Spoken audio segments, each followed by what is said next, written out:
ఉదయ సాయంత్రముల ఉత్పత్తులను నీవు సంతోషభరితములుగా చేయుచున్నావు. కీర్తనలు 65వ అధ్యాయము 8వ చరణము. ఉదయం పెందలాడే లేచి కొండ మీదకి వెళ్ళి దేవుడు ఉదయాన్ని ఎలా తయారు చేస్తాడో పరిశీలించండి. దేవుడు సూర్యున్ని పైకి నెడుతున్న కొలది ఆకాశంలోకి బూడిద రంగు మెల్లమెల్లగా కరిగిపోతుంది. అన్ని రంగులు కాస్త కాస్త అక్కడక్కడా ప్రత్యక్షమవుతాయి.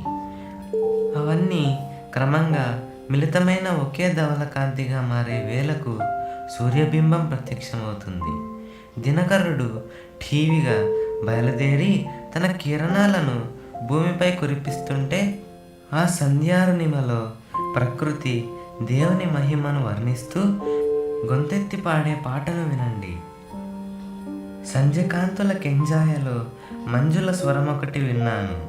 దినమంతా నీతో ఉన్నాను, సంతోషంగా ఉండు. ఉదయవేళ వ్యాపించే నిర్మలమైన కాంతి సత్యం గురించి నా హృదయం తహతహలాడేలా చేసింది.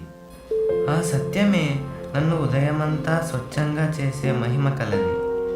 అది ప్రకృతి ఆలపించే మధుర గీతికలో శృతి కలపడానికి నాకు తోడ్పడుతుంది. ఉషోదయ వేళ విసిరే గాలి నా నాసికారంధ్రాలలో జీవాన్ని ఊదిన దేవునిలో నేను నా ఆశలు నిలుపుకునేలా చేసింది.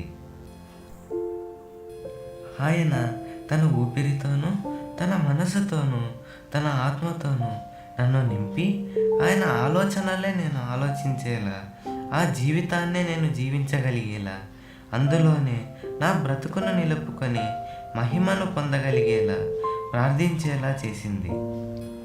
దేవుడు ఇచ్చే ఉదయాలు రాత్రిళ్ళు లేకపోతే మానవ మాతృలం మనం ఎలా బ్రతకగలం?